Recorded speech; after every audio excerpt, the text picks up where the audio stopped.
Angelica Elizabeth Zambrano Mora. May edad na 18. Tinanggap ko ang Panginoon nung ako'y 12 taon. Ngunit wala ni isa sa aking mga kaibigan ang ebangelista at pakiramdam ko nagmukha akong kakaiba. Kaya dahil doon, lumayo po ako sa Diyos at namuhay sa kasamaan. At dumating ang araw na hinila ako ng Diyos papalabas doon. Pagdating na aking 15 kaarawan, nakipagkasundo ako sa Panginoon na bumalik sa Kanya. Ngunit naging pabago-bago ang aking isip. At dahil doon, dumating sa punto na pinagsabihan ako ng aking ama at sinabing, hindi mo kailangan maging ganyan, anak. Hindi mo kailangan maging katulad nila. Hindi magandang tignan at ito'y mali. Ngunit dahil malayo nga ang loob ko sa Panginoon, ang naging sagot ko ay, ito ako at kung paano ko gusto. Walang sino man ang pwedeng magsabi kung ano ako dapat. Kung ano ang dapat kong gawin, o kung paano ako manamit o kumilos. At ang naging sagot ng aking ama ay, ang Diyos na ang bahala sa iyo. Siya ang magpapabago sa iyo. At pagdating ng aking 17 na kaarawan, tuluyan akong bumalik sa Panginoon. Lumapit ako sa Kanya at humingi ng kapatawaran sa lahat ng aking mga nagawang kasalanan. Nagsisi ako at nagbalik loob sa Kanya. Inimbitahan ako sa 15 araw na pag-aayuno. Hiniling ko sa Kanya na baguhin ako. Humingi ako ng senyalis mula sa Panginoon na kung tinatanggap niya ako, na kung narito siya para sa akin, na gusto kong kausapin niya ako at magparamdam sa akin. Pero lumipas ang mga araw na wala siyang paramdam, na walang paramdam galing sa Kanya. Ngunit bago matapos ang 15 pag-aayuno, narinig ko ang Kanyang tinig at nagkaroon ng isang tangi-tanging sa mga salita na nakasulat sa Jeremiah 33:3 na tumawag sa akin at ako'y sasagot sa iyo. At ako'y magpapakita sa iyo ng mga dakilang bagay at mahihirap na hindi mo nangalalaman. Nagdasal ako at sinabing, Panginoon, para sa akin ba yun? Inilihim ko po ang mensahe ngayon at hindi nagsabi sa iba. Pinabulayan ko ang mga salita ng Diyos na kung ang tumawag sa akin, na ibig sabihin ay manalangin. Ngunit ano naman, ang dakila at mahihirap na hindi mo nangangalaman. Naisip ko kaagad na ito'y wala ng iba kung hindi ang langit at impyerno. At sabi ko sa Kanya na, Panginoon, gusto kong ipakita mo sa akin ng langit pero hindi ang impyerno. Nagdasal ako ng taimtim sa Kanya. At sinabi ko na kung yun ang Kanyang nais, susundin ko. Kahit na ako'y takot na takot, at sinabi ko sa kanya na kailangan niya muna akong baguhin dahil gusto kong magbago para sa kanya. Magmula nun, araw-araw akong nagdasal sa kanya hanggang dumating ang buwan ng Nobyembre kung saan isang lingkod ng Panginoon ang dumalo sa aming bahay upang magbigay ng mensahe mula sa Panginoon na kailangan ko daw maghanda dahil malapit nang ipakita sa akin ang kaharian ng langit at impyerno. Tinanong ko siya kung paano niya nalaman dahil wala akong pinagsabihan tungkol dito. At ang naging sagot niya sa akin ay, ang Diyos na iyong pinaglilingkuran at pinupuri, parehong Diyos na aking ding pinupuri, ang nagsabi sa akin. At pagkatapos na nagdasal kami kasama ang ibang pamilya at ibang kasamahan sa simbahan. At habang nagdadasal, ay biglang lumiwanag at nakita ko ang pagbukas ng langit na may dalawang anghel na pababa. Tinanong ko ang mga ito kung bakit sila naparito at ang sabi nila, narito kami para sa isang misyon. Narito kami dahil kailangan mong makita ang langit at impyerno. Magmula nun ay hindi ako iniwan ng mga anghel hanggat hindi dumating ang takdang araw. At kahit saan ako pumunta, nakasunod sila sa akin. Mula paaralan hanggang sa pag-uwi ng bahay. Napakatangkad ng mga anghel. Napakaganda nilang tingnan at napakaganda nilang kanilang pakpak. Maningning ang mga ito nakasuot ng kristal na sandals at ang banal na puting damit. At ang lingkod ng Panginoon na dumalaw sa aming bahay ay pinagsabihan ako na kailangan kong maging handa, na kailangan kong ihanda ang sarili ko dahil malapit ko nang makita ang langit at impyerno. At para makita ito ay kailangan kong mamatay. Hindi ito naging madali para sa akin. Tinanong ko siya kung paano ako mamamatay dahil nga napakabata ko.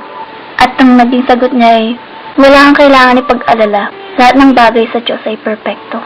Noong ikapito ng Nobyembre, habang pauwi ng bahay, nakarinig ako ng isang tinig na nagsabing, maging handa, dahil ang araw na ito ang iyong kamatayan. Alam ko na ang tinig na iyon ay mula sa banal na espiritu. At sinabi kong, Panginoon, hindi ko nais na mamatay ngayon. Ngunit inulit niya ang kanyang sinabi na, maging handa, dahil ang araw na ito ang iyong kamatayan. Sinabi niya ito ng mas malakas na may higit na puwersa. At kahit na ako'y takot na takot, sinuko ko ang aking sarili. At nung kauwi ng bahay, naroon ang aking pamilya, mga sister sa simbahan at ang lingkod ng Diyos na dumalaw sa amin dati. Sinabi niya na kailangan akong pahiran ng langis. At habang ako'y pinapahiran, pakiramdam ko ay binabalutan ako ng hindi maipaliwanag na bagay na nakapaligid sa akin. Na parang sandata na hindi man lang nila ako mahawakan. At habang nananalangin, biglang sumikip ang aking dibdib at nahirapan ng huminga. Nagsimulang sumakit ang aking tiyan at puso, pati na rin ang buo kong katawan. At ang kaya ko lamang sabihin na ibigyan niya ako ng lakas dahil hindi ko makaya ang sakit. Nang tumingin ako sa langit, nakita ko ang pagbubukas nito. Nakita ko ang mga anghel. Hindi 2 o 10, kundi milyong mga anghel na nagtitipon at sa gitna nito ay 10,000 beses na liwanag kaysa sa araw. At doon ko sinabi na, Panginoon, ikaw na yan ang dumarating. At sa mga oras na iyon, narinig ko ang boses ng Panginoon. Napakagandang tinig na mararamdaman mo yung mga halong pagmamahal. Huwag kang matakot, anak, dahil ako ang Panginoon, ang iyong Diyos. At ako'y dumating dito upang ipakita sa iyo ang aking ipinangako. Pagkatapos na naibungangon ako sa pagkakaluhod at nawala ang takot. At habang ako'y naglalakad, nagsimulang buksan ng mga anghel ang daan, kung saan isang matindi at maningning na liwanag ang tumambad sa akin, kung saan nakaramdam ako ng kapayapaan. Ang masilayan ko ito, nakita ko ang isang maganda, matangkad, matikas at matipunong lalaki. Masyadong maliwanag para masilayan ang kanyang muka, ngunit nakita ko ang kanyang napakagandang buhok na maningning na parang ginto, at napakaputing damit na may gintong pamigkis na sumagi sa kanyang dingdib. At nakalagay, Hari ng mga hari at Panginoon ng mga Panginoon. Tumingin ako sa kanyang mga paa. Suot niya ang makintab na gintong sandalyas. Inabot niya ang kanyang kamay sa akin at nang hinawakan ko ito, alam ko na yun na ang simula ng papakita ng Panginoon sa akin tungo sa langit at impyerno. Biglang umuga ang lupa at bumiyak sa gitna. May isang madilim na lagusan kung saan kami dumaan pababa, at isang kakilakilabo na kadiliman at malaking bilog ang aking nakita. At maririnig ang milyong-milyong boses na sumisigaw. Nakaramdam ako ng init na pakiramdam ko masusunog ang aking balat. At yun na palang nagusan patungo sa impyerno. Pagdating namin sa dulo ng lagusan, iniabot sa akin ng Panginoon ng isang papel at lapis upang isulat ang mga pangyayaring aking makikita at maririnig. At sinabi ko kay Jesus na, Panginoon, susundin ko ang iyong pag-uutos. Ngunit ngayon pa lang ang dami ko nang nakikita, mga kaluluwang pinapahirapan at napakalawak na apoy. Nakita ko ang kakilakilabot na itsura ng mga demonyo. Tumatakbo ang mga ito ng mabilis at may hawak na bagay sa kanilang kamay. Tinanong ko ang Panginoon kung bakit sila tumatakbo at ano yung hawak nila.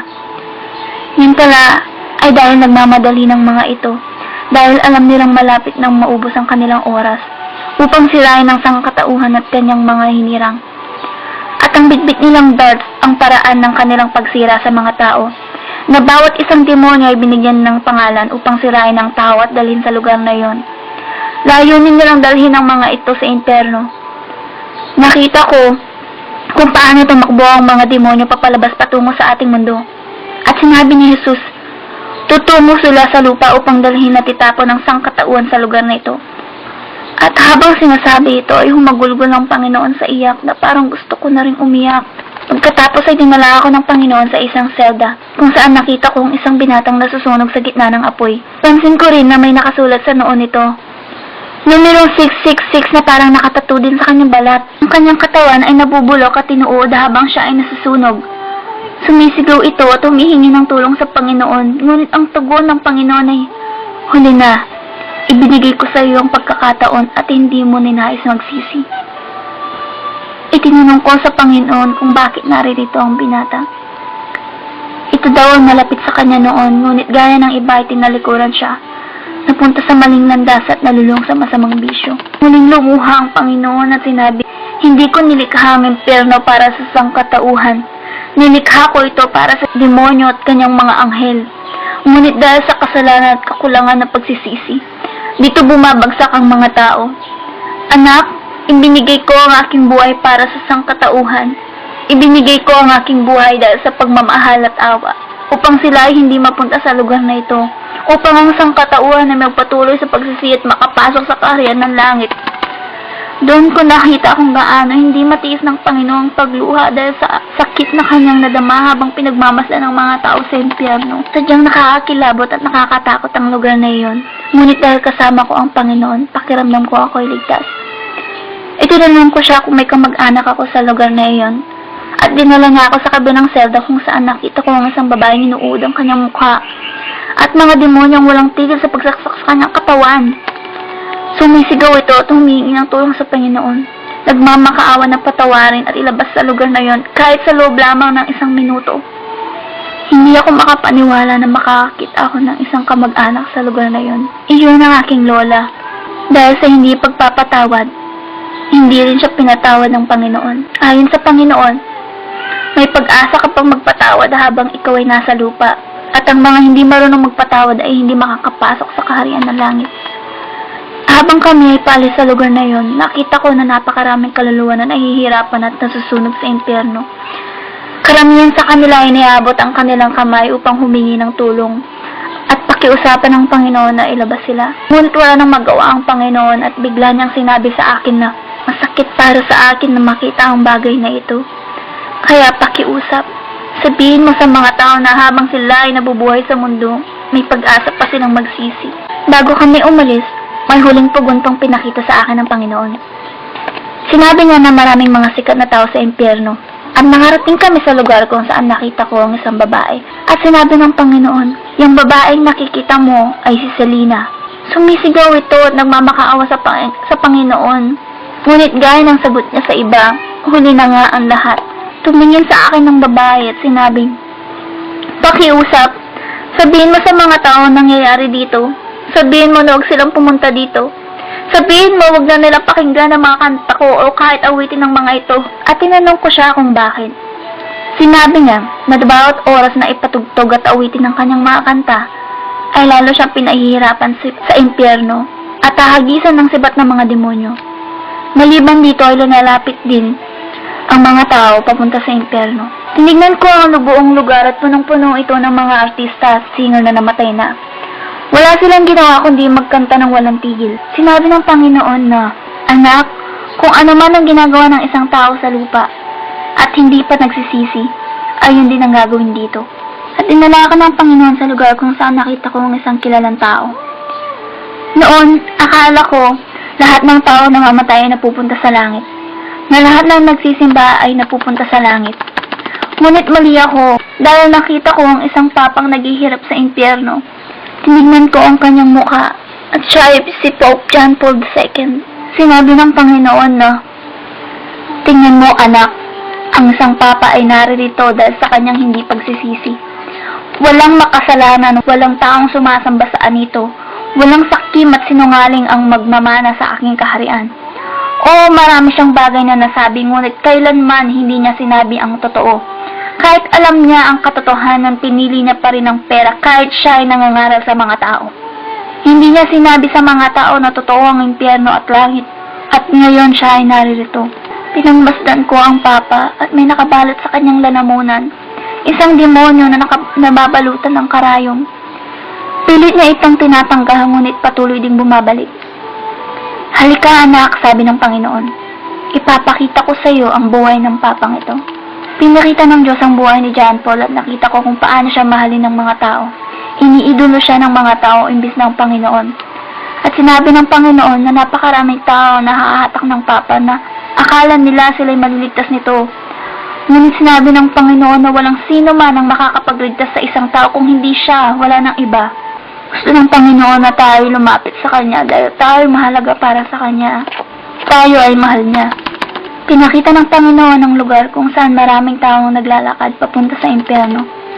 Maraming tao na naglalakad papunta sa lagusan na may kadena sa paa at nakasuot na itim na damit. At habang pinagmamasdan ang mga ito, nakita ko ang dalawa kong pinsan na naglalakad papunta sa lugar na yon. At sinabi kong, Panginoon, papunta dito ang aking pamilya. At sinabi ni Jesus, anak, ang mga taong nakikita mo ay mga taong hindi ako kilala. At ang dala-dala nila ay ang kanilang kasalanan. Sabihin mo sa kanila na pumunta sa akin, na patatawaran ko lahat ng kanilang mga kasalanan, na nakabukas ang aking mga palad para hintayin sila. Sabihin mo na sila ay naglalakad papunta sa lugar na ito, na pinili kita bilang isang bantay na nangangahulugang ikaw ay magsasabi ng katotohanan sa kanila. Sinabi ng Panginoon na maraming tao naglalakad papunta sa lugar na iyon. Mga sikat at mahahalagang tao, gaya na lamang ng isang tao na pinakita sa akin ng Panginoon. Kilala siya sa buong mundo, ngunit siya ay satanista at hindi ito alam ng marami. Nakipagkasundo siya sa demonyo upang makamit ang kasikatan, ang katanyagan. Ang kanyang galaw kung paano sumayaw, yun ang nakita ko kung paano maglakad ang mga demonyo sa impyerno habang pinahihirapan ng mga tao. Sila ay dumudulas patalikod at hindi paharap. At ganun din ang pagsayaw ni Michael Jackson. Hindi itong naging madali para sa akin na makita siya sa kalagayan na yun. Ang sabi ng Panginoon, na kung sino man ang nakikinog o kinakanta at humahanga kay Michael Jackson ay isang patibong na demonyo upang ikaw ay mapunta rin sa impyerno. Ngayon kailangan itakwil ito ng mga tao dahil gusto ni Jesus na makawala tayo sa patibong na iyon para tayo hindi mapahamak at mawala. Susunod na nakita ko ay mga taong nakatali ang mga kamay hanggang sa paa. Mga taong naglalakad papunta sa impyerno. Bawat isa ay nakasuot ng puting damit, ngunit ito ay punit-punit, gusot at puno ng mantsa. Nakita ko ang aking mga tiyo at iba pang tao na tumalikod sa Panginoon. At ang sabi ni Jesus, anak, ito ang mga taong kilala ko, ngunit nag-iba ng landas, at mga taong sabay nakasangkot ang namumuhay sa dalawang klase ng magkaibang relasyon. Tingnan mo kung paano sila lumayo sa akin, paano nila ako tinalikuran. Gusto kong sabihin mo sa kanila na darating ako para sa kanila. Darating ako para sa mga banal na tao. Sabihin mo sa kanilang bumalik na sa dating landas. Humayo ka at sabihin mong ako'y naghihintay para sa kanila, na isuko sa akin ang kanilang buhay at ito'y papalitan ko ng kaginhawaan. At muling lumuha ang Panginoon at sinabing, anak, papunta sila sa lugar na ito. Humayo ka at sabihin mo sa iyong mga tiyo, sabihin mo sa lahat ng kamag-anak mo na papunta sila dito. Anak, maraming taong hindi maniniwala sa iyo, tanging ako lamang ang iyong tapat na saksi. At kahit hindi ka nila paniwalaan, sabihin mo sa kanila ang katotohanan at ipapakita ko sa iyo kung paano napupunta ang mga tao dito. At pumunta kami sa isang lagusan kung saan maraming taong nahuhulog sa kailaliman. Hindi 1 o 2,000, kundi parang mga buhangin sa dagat na hindi mabilang. At sinabi ng Panginoon, "Anak, yan ang paraan kung paano masira ang sangkatauhan, kung paano sila mawala. Masakit kung paano ko sila makitang mawala, kung paano mawasak ang kanilang buhay." At dinala ko ng Panginoon sa isang selda. Nakita ko ang mga iba't ibang klase ng demonyo. May lamesa at mga nakapaikot na mga upuan. At sinabi ni Jesus, Dito rin nagpupulong ang mga demonyo at nagpaplano kung anong gagawin sa sangkatauhan. Araw-araw silang nagpupulong at nagpaplano kung paano nila wawasakin ng mga pastor, pamilya misyonaryo, mga ebanghelista at lahat ng mga nakakakilala sa akin. Gusto nilang wasakin ang buhay ng mga ito. Alam nila na ang mga taong ito ay singil sa libo-libong sangkatauhan, kaya gusto nilang sirain. Humayong ka, anak, at sabihin sa mga pastor na sabihin ang katotohanan, na sabihin lahat ng bagay na aking sinasabi, na huwag itong itago sa kanilang sarili lamang. At bago tayo umalis dito, may gusto pa akong ipakita sa iyo. May mga kabataan din na napunta sa lugar na ito. At sinabi ko, mga bata sa lugar na ito? Bakit po, Panginoon? Sinabi sa iyong banal na kasulatan na hayaan ang mga bata na lumapit sa akin at huwag silang pigilan sapagkat sila'y nabibilang sa kaharian ng Panginoon. Sumagot si Jesus ng, Totoo, ang kaharian ng langit. Ngunit ang batang iyon ay kailangan lumapit sa akin. Dahil kung sino man ang lumapit sa akin ay hindi ko itatakwil. Kagad ipinakita sa akin ang 8 taong gulang na bata na nasusunog sa apoy. Umiiyak ang bata at sinabing, Panginoon, maawa ka sa akin. Alisin mo ako sa lugar na ito. Ayoko dito. Patuloy ang pag-iyak at paghiyaw ng bata at ito'y napapaligiran ng mga demonyo na kahawig ng mga cartoon. May dragon, Boise, Ben 10, Pokemon, Dora at marami pang iba. At tinanong ko sa Panginoon kung bakit naririto ang bata. At pinakita sa akin ng Panginoon kung paano namuhay ang batang ito. Nakita ko kung paano gugulin ng bata ang kanyang oras. Na sa buong araw ay walang ginawa kundi manood ng TV, panoorin ng mga cartoon. At sinabi ng Panginoon, Anak, ang mga cartoon, pelikula, mga soap opera na pinapakita araw-araw sa telebisyon ay instrumento ng demonyo para masira ang sangkatauhan. Sabihin mo sa mga magulang na turuan ng kanilang mga anak gaya ng nakasulat sa aking mga salita. Sinabi ng Panginoon na maraming bata sa lugar na yun dahil sa pagsuway. At tinanong ko siya, Panginoon, sabihin mo sa akin, bakit may mga bata sa lugar na ito? At sumagot si Jesus na, kapag ang bata may kaalaman na mayroong langit at impyerno, kung gayon may pagpipilian sila kung saang lugar nila naisin. Marami pang mga bagay na pwedeng ikwento tungkol sa impyerno. Pero sa ngayon, nais ko na munang ibahagi kung ano ang akin nakita sa kaharian ng langit. Sinabi ni Jesus na ipapakita niya sa akin kung ano ang kanyang inihanda para sa kanyang mga banal na tao.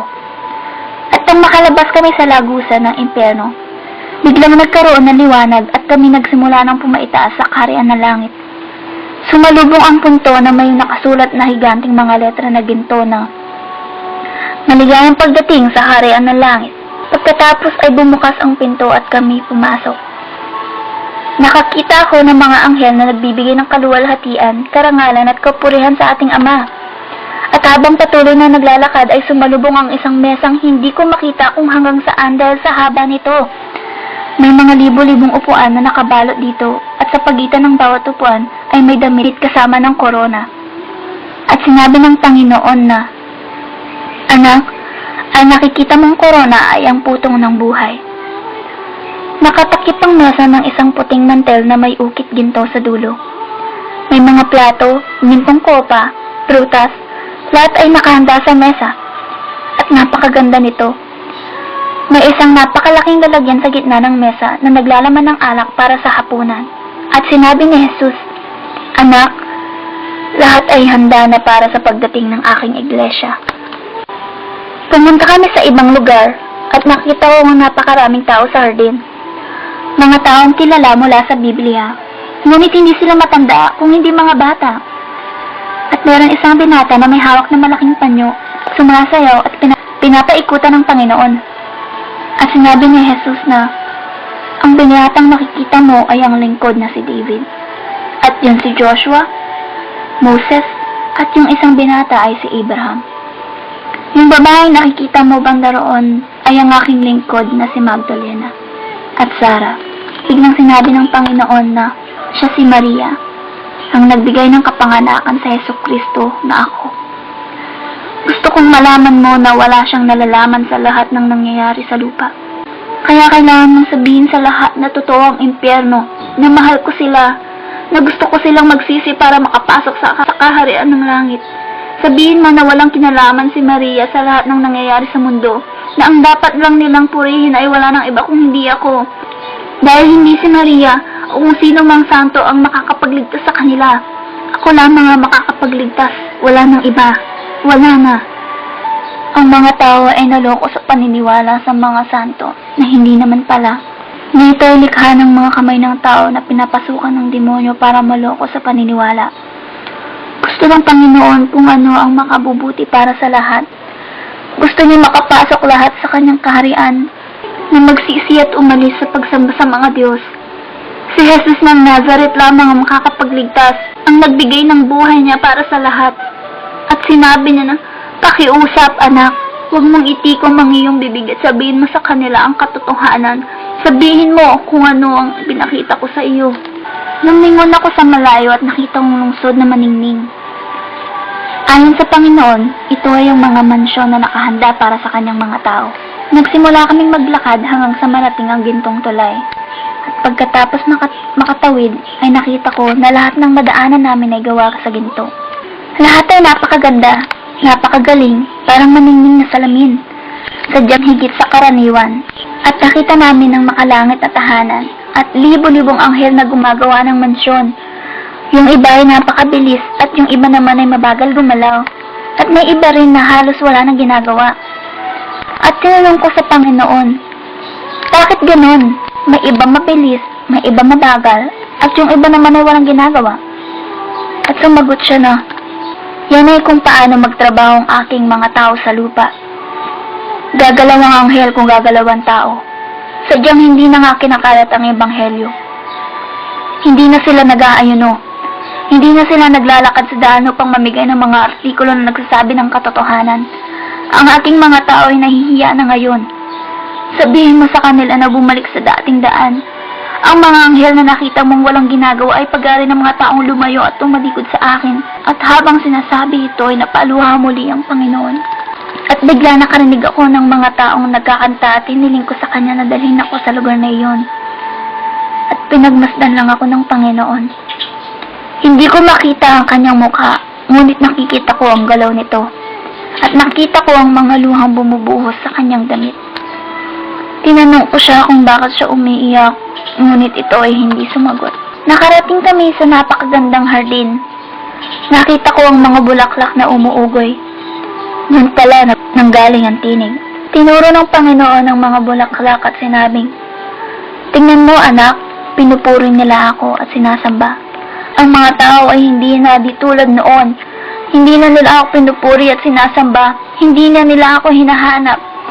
Kaya ako ito sinasabi sa iyo. Gusto kong sabihin mo sa kanila na humingi sa akin ng tulong. Na lumapit sa akin dahil pupunta ako.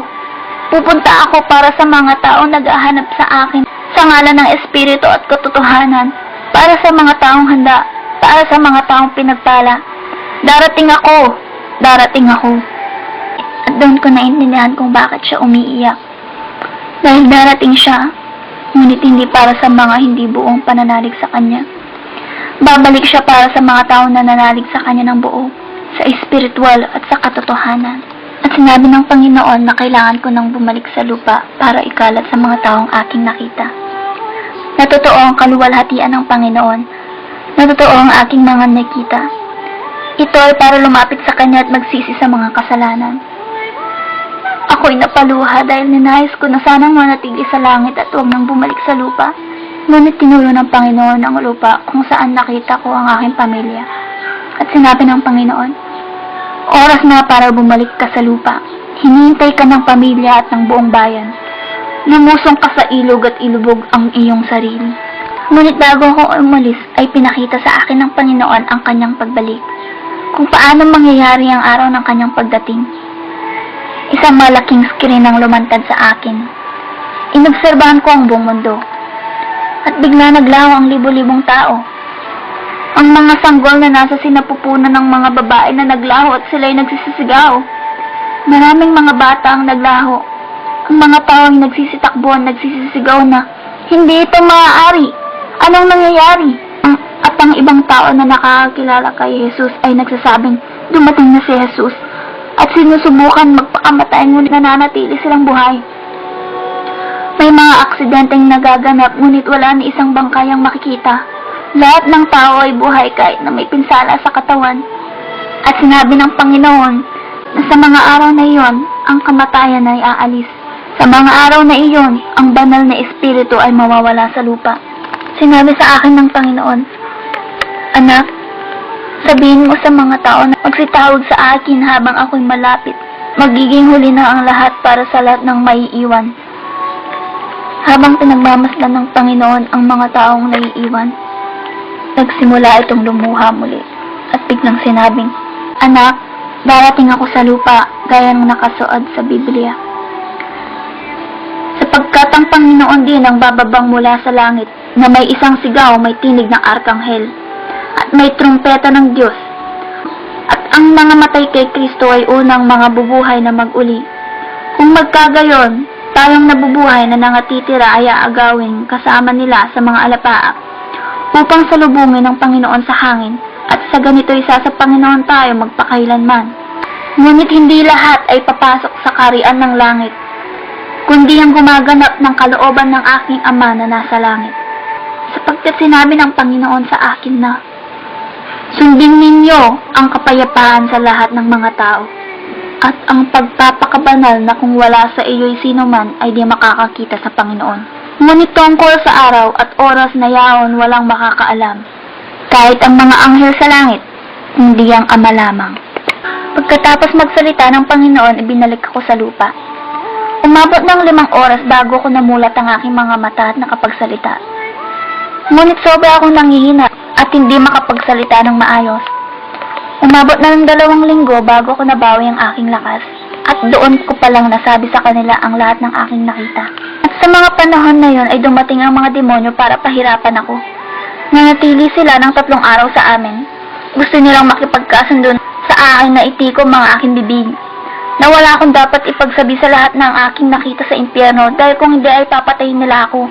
Linalabanan ko ang mga ito ngunit wala akong sapat na lakas.